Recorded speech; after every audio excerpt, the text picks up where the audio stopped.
आज आपण इयत्ता 5वीचा उदाहरण संग्रह 12 सोडवणार आहोत. प्रश्न पहिला आहे, प्रथमेशला 27,450 रुपयांचा एक लॅपटॉप घ्यायचा आहे. त्याच्याजवळ 22,975 रुपये आहेत. तर लॅपटॉप घेण्यासाठी त्याला आणखी किती रक्कम लागेल? तर प्रथमेशकडे 22,975 रुपये आहेत आणि त्याला 27,450 रुपयांचा लॅपटॉप घ्यायचा आहे. प्रथमेशला किती रक्कम कमी पडत आहे ते आपल्याला काढायचं आहे. मग या ठिकाणी आपल्याला वजाबाकी करावी लागेल. 27,450 वजा 22,975. आता आपण यांची वजाबाकी करू. शून्यातून 5 जाणार नाहीत.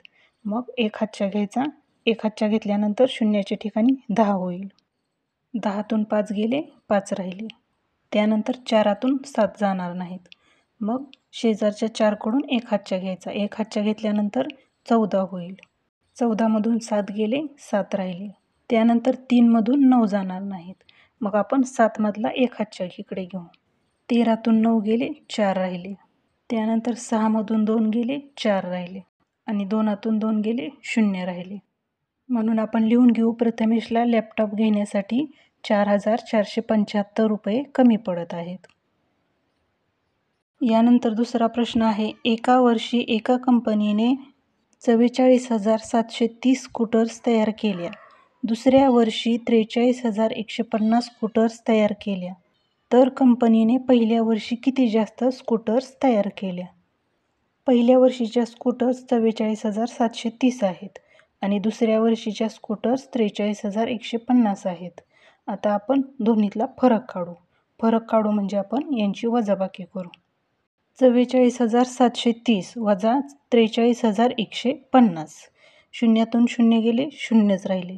3तून 5 जात नाही, मग आपण एक हातच्या घेऊ. 13तून 5 गेले, 8 राहिले. 6तून 1 गेले, 5 राहिले. 4तून 3 गेले, 1 राहिला. आणि 4तून 4 गेले, 0 राहिले. म्हणून आपण लिहून घेऊ, पहिल्या वर्षी 1,580 स्कूटर्स जास्त तयार केल्या. यानंतर तिसरं उदाहरण आहे, एका शहरात पुरुषांची संख्या 16,37,856 असून स्त्रियांची संख्या 16,52,978 आहे. तर स्त्रियांची संख्या पुरुषांच्या संख्येपेक्षा किती जास्त आहे? आता या ठिकाणी आपल्याला वजाबाकी करावी लागेल. अगोदर आपण मोठी संख्या घेऊ. स्त्रियांची संख्या 16,52,978 आहे. ती आपण अगोदर घेऊ आणि त्यातून 16,37,856 वजा करू. 16,52,978 वजा 16,37,856. आता आपण वजाबाकी करू. 8तून 6 गेले, 2 राहिले. 7तून 5 गेले, 2 राहिले. 9तून 8 गेले, 1 राहिला.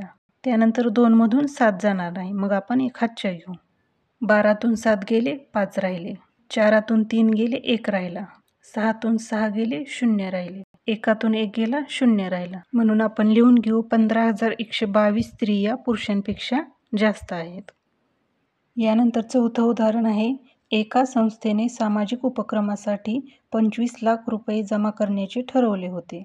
लोकवर्गणी व इतर मदतीतून संस्थेला 26,57,340 रुपये मिळाले. तर संस्थेला ठरवल्यापेक्षा किती रक्कम जास्त मिळाली?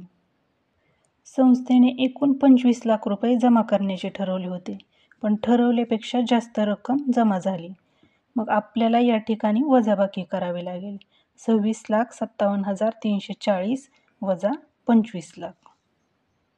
26,57,340 वजा 25 लाख. आता वजाबाकी करू. शून्यातून 0 गेले, 0च राहिले. 4तून 0 गेले, 4च राहिले. 3तून 0 गेले, 3 राहिले. 7मधून 0 गेले, 7च राहिले. 5मधून 0 गेले, 5 राहिले. 6तून 5 गेले, 1 राहिला. आणि 2तून 2 गेले, 0 राहिले. म्हणजेच संस्थेला ठरवल्यापेक्षा 1,57,340 रुपये जास्त मिळाले.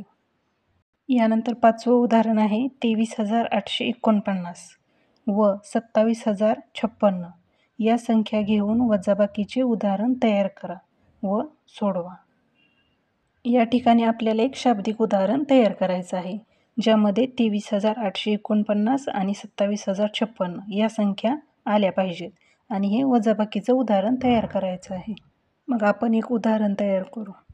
आपण उदाहरण तयार केलेलं आहे. एका गावामध्ये 27,056 पुरुष व 23,849 स्त्रिया होत्या. तर पुरुषांची संख्या स्त्रियांपेक्षा कितीने जास्त आहे? हे आपण उदाहरण तयार केलं. आता आपल्याला हे सोडवायला सांगितलं आहे. मग आपण यांची वजाबाकी करू. 27,056 वजा 23,849. आता वजाबाकी करताना 6 मधून 9 जाणार नाहीत. मग आपण एक हातच्या घेऊ. 16 मधून 9 गेले, 7 राहिले. 4 4 गेले, 0 राहिले. त्यानंतर 0 8 जाणार नाही. मग आपण एक हातच्या घेऊ. 10 8 गेले, 2 राहिले. 6 3 गेले, 3 राहिले. 2 2 गेले, 0 राहिले. म्हणून 3,207 पुरुष स्त्रियांपेक्षा जास्त आहेत. आपला उदाहरण संग्रह 12 सोडवून झालेला आहे. तुम्हाला जर हा व्हिडिओ आवडला तर व्हिडिओला लाईक करा आणि चॅनलला सबस्क्राईब करा.